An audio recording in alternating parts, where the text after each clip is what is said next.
నేను ఆల్రెడీ ఇది స్టార్ట్ అయినప్పుడు చెప్పాను సార్. ఎక్కడన్నా ఒకవేళ ప్రతీకార దాడులు అనేవి అవి రాజకీయ ప్రతీకార దాడులు కాదండి. మనం ప్రతిరోజు పేపర్లో చూస్తూ ఉంటాం, ఒక క్రైమ్ వార్తలు పడతానే ఉంటాయి.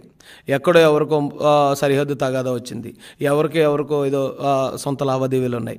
ఇలా జరిగిన ప్రతిదాన్ని కూడా వీళ్ళు పార్టీకి అంటగట్టి, తద్వారా ఇది మేము తెలుగుదేశం పార్టీ ప్రతీకార దాడులు తెగబడుతుంది 31 మంది.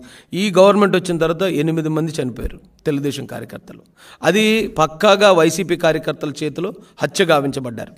దాన్ని తప్పుదో పట్టించడం కోసం, లేదా ఇప్పుడు రీసెంట్గా విజయసాయిరెడ్డి గర్భాధానం కార్యక్రమం ఒకటి జరుగుతుంది. ఆ గర్భాధానం అనే దాన్ని వాళ్ళ టాపిక్ డైవర్ట్ చేయడం కోసం ఇలాంటి తప్పుడు ప్రచారాలు చేస్తున్నారు సార్.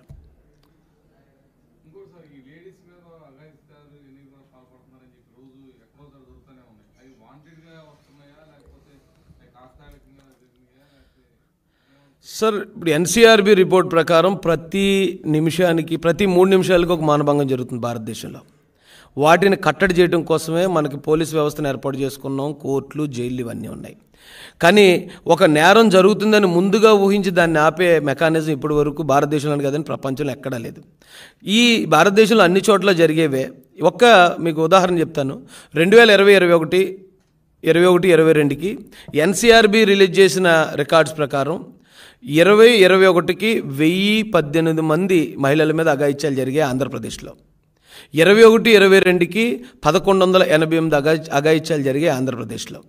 కానీ జగన్మోహన్ రెడ్డి అతని పార్టీ, అతని నాయకులు, అతని పోలీసులను ఉపయోగించుకుని చేసే నేరాలనే మేము ఎప్పుడు పాయింట్అవుట్ చేసాం తప్ప, ఎక్కడో జరిగే కామన్ నేరాలని మేము ఎప్పుడు కూడా జగన్మోహన్ రెడ్డికి ఆపాదించలేదు.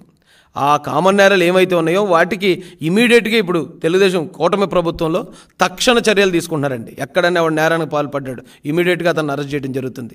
అతన్ని 307 అయితే 307, 302 అయితే 302, రేప్ కేసు అయితే రేప్ కేసు వెంటనే పెట్టి అతన్ని రిమాండ్ చేయడం జరుగుతుంది. కానీ వైసీపీ హయాంలో ఒక దళితుడికి శిరోమండం చేయించాడు జక్కంపూడి రాజు అనే వ్యక్తి పోలీస్ స్టేషన్లో పెట్టి. రాష్ట్రపతి దగ్గర నుంచి లేఖ వచ్చినా సరే అతన్ని అరెస్ట్ చేయలేదు. ఈ అవినాష్ రెడ్డి అనే వ్యక్తి అతను నేరం చేశాడు, మర్డర్ చేశాడని సిబిఐ కన్ఫర్మ్ చేసిన తర్వాత కూడా జగన్మోహన్ రెడ్డి అతను నాకు ఇంకొక కన్ను అని చెప్పి వెనకేసుకొచ్చాడు. ఈ పిన్నెల్లి రామకృష్ణారెడ్డి ఎవరైతే ఉన్నాడో 8 మర్డర్లు వీళ్ళ అనుచరులు చేస్తే పిన్నెల్లి చాలా సౌమ్యుడు అని చెప్పుకొచ్చాడు జగన్మోహన్ రెడ్డి. కానీ చంద్రబాబు నాయుడు గారు అలా కాదండి. ఆయనకి సొంతోళ్ళు, బయటోళ్ళు, పగోళ్ళు అనేది ఏమి ఉండదు. చట్టపరంగా ఎవరైనా నేరం చేస్తే చట్టపరంగా వారిని శిక్షించదు. ప్రభుత్వం చేయాల్సిన పని ప్రభుత్వం తూచా తప్పకుండా చేసుకెళ్తుందండి. అయినా కూడా ఆ జరిగిన ప్రతిదానికి ఎక్కడో ఇప్పుడు 3 మైనర్లు కలిసి ఒక మైనర్ బాలికను రేప్ చేశారన్నారు. దానికి తెలుగుదేశం పార్టీకి ఏంటి సార్ సంబంధం? దానికి కూటమి ప్రభుత్వంకి ఏంటి సంబంధం? ఆ కుర్రోళ్ళని అడిగితే వాళ్ళు ఏమన్నారట, ఇంటర్నెట్లో మేము వీడియోలు చూసి మేము అది చేయడం జరిగిందట. పిల్లల దగ్గర ఇంటర్నెట్ అంత ఈజీగా ఎలా దొరుకుతుందండి? మన పిల్లలకు మనం ఏం సెల్ ఫోన్ ఇవ్వం. సెల్ ఫోన్ ఇస్తే వాళ్ళు ఎక్కువసేపు కూర్చుని ఎక్కడైనా మూలను కూర్చొని చూస్తూ ఉంటే మనం ఊరుకోం.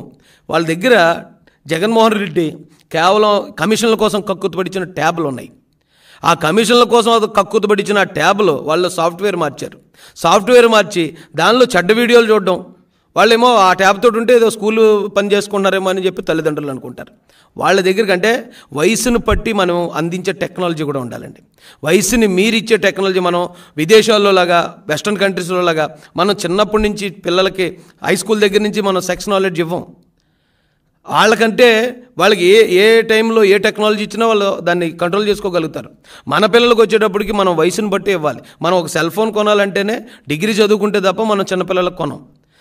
ఇక్కడ జరిగే ప్రతి నేరం, ఇప్పుడు జరుగుతున్న ప్రతి హత్య, ప్రతి నేరం, ప్రతి మానభంగం, దీనికి కారణం వైసీపీ పెంచి పోషించిన గంజాయి, వైసీపీ ఈ రాష్ట్రానికి దిగుమతి చేసిన డ్రగ్స్, వాళ్ళు చేసిన ఇక్కడ జరిగే ప్రతి నేరానికి పునాది వైసీపీ ప్రభుత్వంలోనే ఉంది. ఇక మళ్ళీ వాళ్ళే వచ్చి ఇక్కడ నేరాలు జరుగుతున్నాయంటే నేరాలు కట్టడి చేయడానికి, ఆ నేరం చేసిన వాడిని శిక్షించడానికి ప్రభుత్వం ఎప్పుడు ముందుంది.